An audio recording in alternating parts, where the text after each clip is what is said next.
Hello, I'm David Korevaar, and I'd like to share some of my thoughts on articulations in Bach's partitas. In teaching and playing and listening to the music of Bach, I've been struck over the years that the two most prevalent ideas in articulating on the piano are either to play everything separated, or even staccato,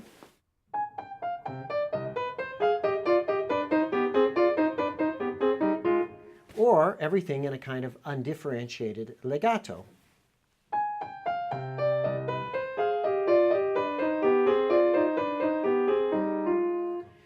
You can find examples on recordings that show either of these styles to a fault.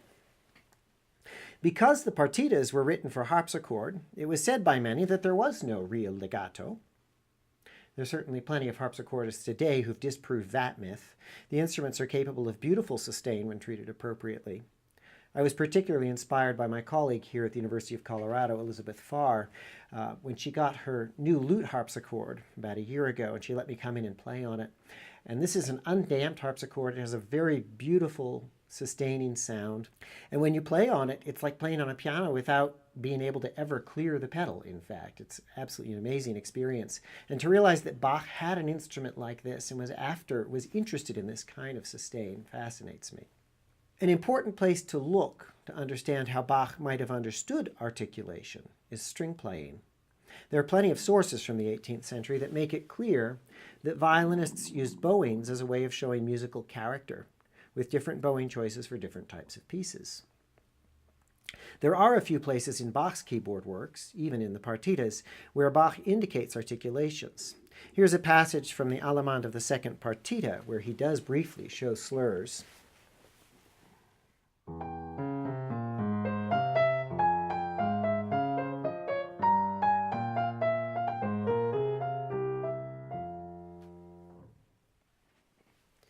These occasional slurs reflect the same practice as the slurs that Bach uses much more systematically in much of his violin writing. Here's an example of the Allemande from the D minor violin partita. This is the score, and you can see here all the slurs written in.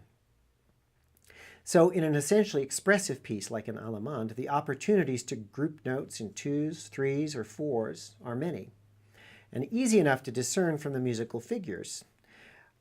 As an example, I'll play the first part of the Allemande from the first partita.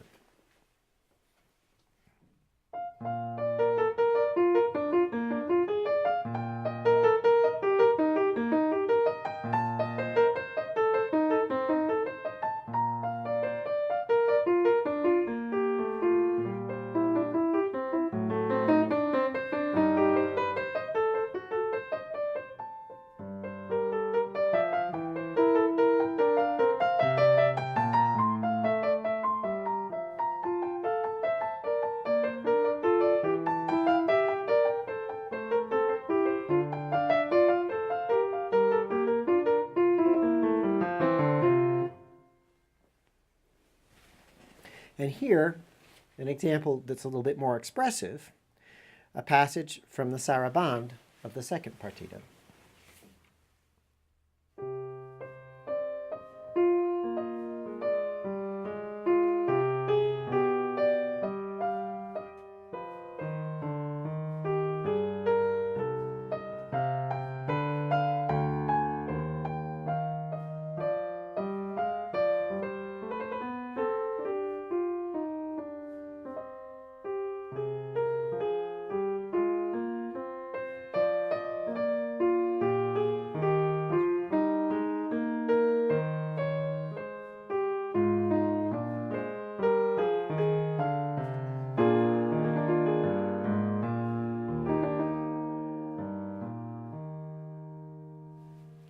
These slow examples are easy enough to justify. The choice of slurring can bring out the expression of the music without resorting to a style of dynamic shaping that seems inappropriate to both the period and the instruments for which Bach wrote. In a faster example, the use of the short slurs can also amplify the lively character, as in this example from the aria of the fourth partita.